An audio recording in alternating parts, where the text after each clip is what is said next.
AGT Live 24/7.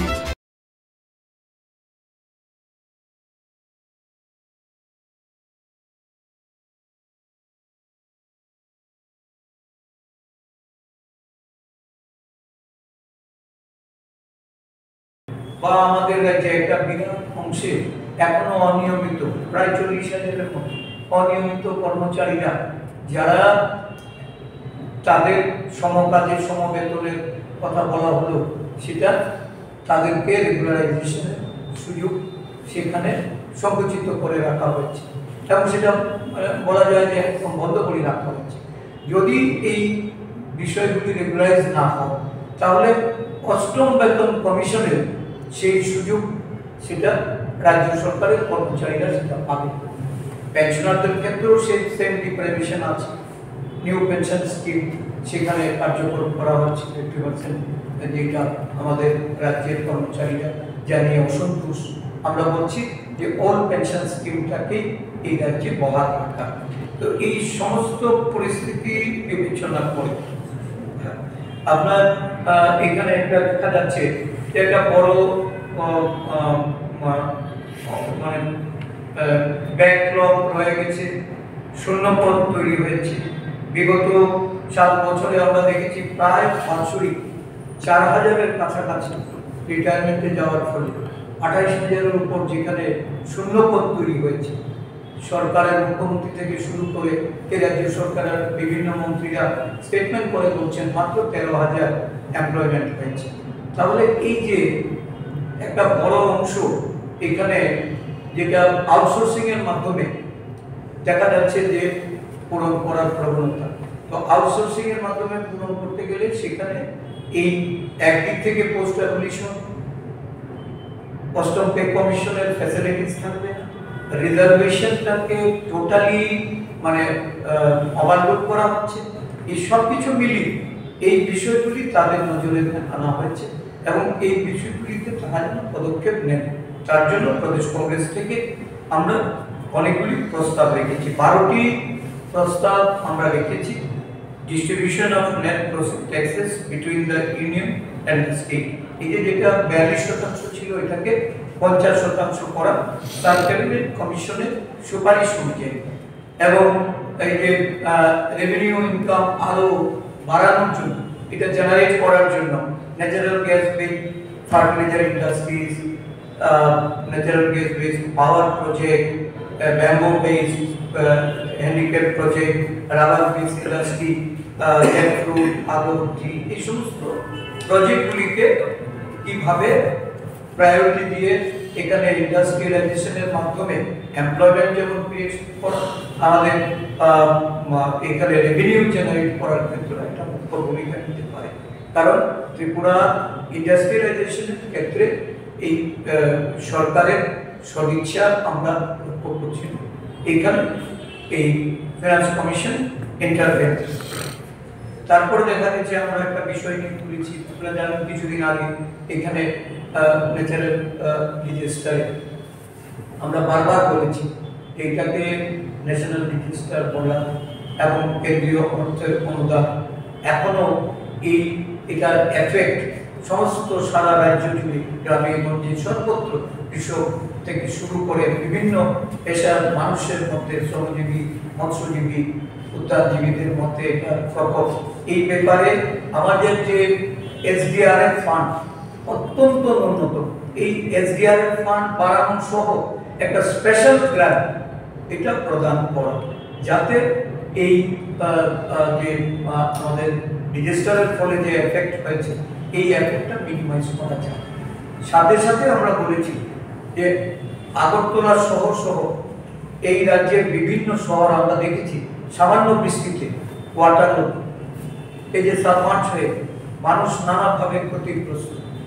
আমাদের রাজ্যের নদীগুলিকে dredging করে তার নাব্যতা বাড়িয়ে এই সমস্ত নদী যদি লিঙ্ক করা যায় তাহলে এই লিঙ্কে আমরা যেমন ওয়াটার সাপ্লাইয়ের বেনিফিট নিতে পারি। আমরা দেখি যে ড্রট সিজনে রাজ্যের একটা বিরাট অংশে জলের জন্য বিশেষ করে পার্বত্য এলাকা, এডিসি ভুক্ত এলাকার এই জলের জন্য একটা হাত। তারপরে দেখা যায় এই যে খরার মৌসুমে আমাদের ইরিগেশনের জন্য একটা নানা ধরনের সমস্যা। এই সমস্যা মিটিগেট করার জন্য যদি আমাদের রাজ্যের সবকটা নদীকে লিঙ্ক করা যায় এবং তার রেজিংয়ের নম্রতা বাড়ানো যায়, এর যেমন ওয়াটার লগিং থেকে যেমন আমরা সেভ হব, পাশাপাশি আমাদের ওয়াটার সোর্সটাকেও আমরা ডেভেলপ করতে পারি। বহু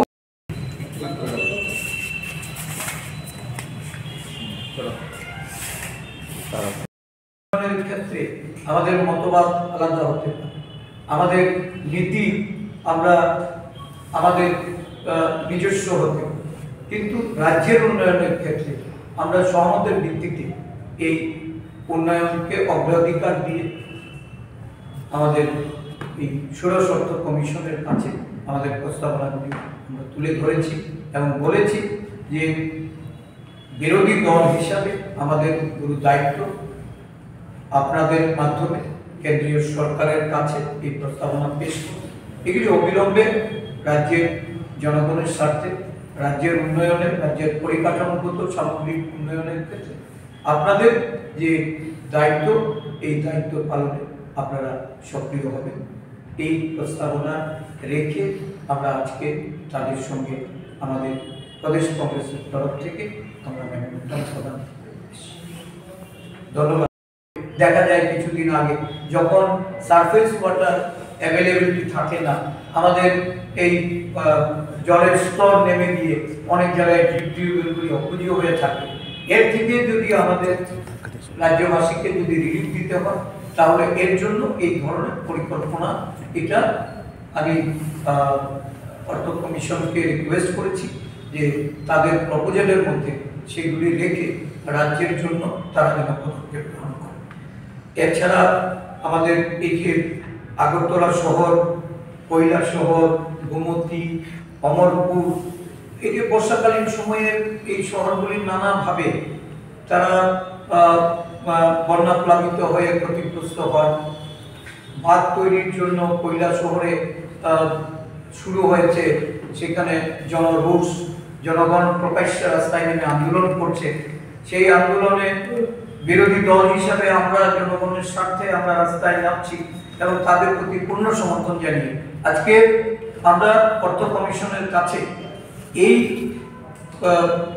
বিভিন্ন নদীর নাব্যতা বাড়িয়ে বাঁধ তৈরির ক্ষেত্রেও আমাদের প্রস্তাবনা প্রদেশ কংগ্রেসের পক্ষ থেকে আমরা রেখেছি এবং গ্রান্টিং এইডে যে সমস্ত প্রতিষ্ঠানগুলি পরিচালিত হয় সেখানেও ফান্ড ইনক্রিজ করা, যাতে এই অর্থে কোথাও যোগানে কোনো প্রতিবন্ধকতা না থাকে। বিশেষ করে আমরা এডিসির বিষয়ে আমরা আলোকপাত করেছি। এডিসিকে মোর এম্পাওয়ারমেন্ট, মোর ফান্ডিং, এই যে এডিসি আজকে এডিসির অর্থ বরাদ্দের ক্ষেত্রে দেখা যাচ্ছে আগরতলা মিউনিসিপ্যাল কর্পোরেশনের এই কর্পোরেশনের যে অর্থ বরাদ্দ হয় তার চেয়েও কম অর্থ বরাদ্দ করা হয় আমাদের স্বশাসিত জেলা পরিষদে তাদের উন্নয়নের জন্য। রাজ্যের 2/3 অংশ জুড়ে এই স্বশাসিত জেলা পরিষদের এরিয়া, প্রায় 1/3 বেশি জনসংখ্যা এই এডিসি এলাকায় বাস করে। বিভিন্ন জনগোষ্ঠীর মানুষ, আদিবাসী বা জনজাতি থেকে শুরু করে বিভিন্ন জনগোষ্ঠীর মানুষের সেখানে বসবাস। তাদের শিক্ষা, তাদের স্বাস্থ্য, তাদের রাস্তাঘাট প্রয়োগ প্রণালী থেকে শুরু করে সমস্ত ব্যবস্থাপনার জন্য যে অর্থের প্রয়োজন সেই অর্থ। এই যে ফিনান্স কমিশনের যে অর্থ, এই অর্থ সরাসরি তাদেরকে বরাদ্দ করার জন্য আমরা সেখানে যেমন আবেদন রেখেছি 125তম সংশোধনীর মাধ্যমে এডিসিকে আরো বেশি এম্পাওয়ারমেন্ট করে তার 3 টায়ার পঞ্চায়েত ব্যবস্থা চালু করে সেই এডিসিকে যেন অধিক ক্ষমতা অর্পণ করা হয়, যাতে তাদের বরাদ্দের অর্থটা আরো বেশি করে সেখানে তারা পেতে পারে। 125তম সংশোধনী এটা দীর্ঘদিন আগে 2011 সালে এটা মনমোহন সিং যখন প্রাইম মিনিস্টার ছিলেন উনি প্রস্তাব এনেছিলেন এবং এই প্রস্তাবনা দেখা গেছে দীর্ঘ তাল বাহানার পর যখন 2013 আমাদের রাজ্য থেকে এই প্রস্তাবের পক্ষে যখন তারা রাজ্য সরকারের তরফ থেকে যখন সেখানে এটাকে বাস্তবায়নের জন্য তারা সাজেশন রাখে, তখন কেন্দ্রীয় সরকারে কংগ্রেস ছিল। 2020 সালে 5 মার্চ পার্লামেন্টে এই বিলটি উত্থাপন হয়। আজকে জানুয়ারি 2025, 5 বছর এই বিল এটা পাস হয়নি। ভারতীয় জনতা পার্টি সরকার দিল্লিতে 5 বছর এই বিলটি উত্থাপনের পর এটাকে স্তব্ধ করে রাখা হয়েছে। এই বিল পাস না করা মানে আদিবাসীদের যে ক্ষমতায়, আদিবাসীদের স্বার্থে স্বেচ্ছাশাসিত জেলা পরিষদকে ক্ষমতা প্রদান, এটা ভারতবর্ষের বিজেপি সরকার বা ভারতীয় জনতা পার্টি এটা কোনোভাবেই তারা মেনে নিতে পারে না, তারা মেনে নেয়। স্বাভাবিকভাবে আমরা এই প্রস্তাবনার মধ্যে এই বিষয়টাকে এনে আমরা অবিলম্বে 125th অ্যামেন্ডমেন্টের মাধ্যমে এডিসি কে ক্ষমতায়ন করার জন্য এবং এডিসি এলাকার উন্নয়নের দায়িত্ব তাদের উপর তুলে দেওয়ার জন্য আমরা প্রস্তাবনা করেছি। রাজ্যের কর্মচারীদের নিয়মিতকরণ, বিভিন্ন ডিআরডব্লিউ, আমাদের যে এই সরকারের বিভিন্ন দপ্তরে যারা কন্ট্রাক্ট বেসিস এখন নিযুক্তি আছেন, সবাইকে যেন নিয়মিতকরণের জন্য রাজ্য সরকারের এই যে পদক্ষেপ, এই পদক্ষেপগুলি বাস্তবায়ন করতে আমাদের অর্থ কমিশনের তরফ থেকে কেন্দ্রীয় সরকারকে প্রস্তাব আকারে সেগুলি পাঠানো হয়। তার জন্য আমরা সেখানে আমাদের এই মেমোরেন্ডামের মধ্যে এই প্রস্তাবগুলি আমরা রেখেছি। আমরা শুরু করি। সাংবাদিক বন্ধুদের স্বাগত জানাই। আজ 16th ফিনান্স কমিশন মানে ষোড়শ অর্থ কমিশনের আমন্ত্রণে ত্রিপুরা প্রদেশ কংগ্রেসের পক্ষ থেকে আমরা দুজন প্রতিনিধি, আমি এবং আমাদের প্রদেশ কংগ্রেসের সহসভাপতি শান্তিরঞ্জন দেবনাথ, সাক্ষাৎ করে আমাদের দলের পক্ষ থেকে একটা স্মারকলিপি তুলে দিয়ে সেখানে রাজ্যের জনগণের স্বার্থে বিভিন্ন বিষয়াবলী নিয়ে আমরা আলোচনায় মিলিত হই। প্রথমে আমরা রাজ্যের যে আর্থসামাজিক অবস্থা এই বিষয়ে গুরুত্ব আরোপ করে ষোড়শ অর্থ কমিশনের যে দায়িত্ব, আমাদের রাজ্যের যে রাজস্ব আমরা যেটুকু আমরা আদায় করি, পরিচালনার ক্ষেত্রে রাজ্য সরকারকে তার অর্থনৈতিকভাবে সহায়তা করার ক্ষেত্রে কেন্দ্রীয় সরকারের যে বরাদ্দ, এই বরাদ্দ পঞ্চবর্ষীয় একটা প্রস্তাব এই ষোড়শ অর্থ কমিশন দ্বারা এটা প্রদান করা হয় এবং সেখানে রাজ্যের বিকাশের বা উন্নয়নের দিকগুলিকে আমরা সামনে রেখে বর্তমানে যে এই রাজ্যের জনগণ তার আর্থসামাজিক উন্নয়নের যে সমস্ত সমস্যার সম্মুখীন হচ্ছেন এবং পরিকাঠামো উন্নয়নের ক্ষেত্রে সরকারের যে ভূমিকা, এই ভূমিকাগুলির উপর আমরা আমাদের দলের পক্ষ থেকে আমরা বিভিন্ন প্রস্তাব রেখেছি।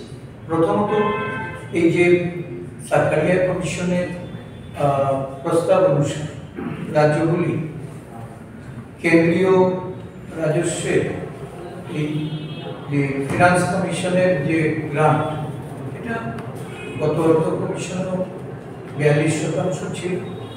যেহেতু ত্রিপুরা রাজ্য একটা ল্যান্ডলক স্টেট,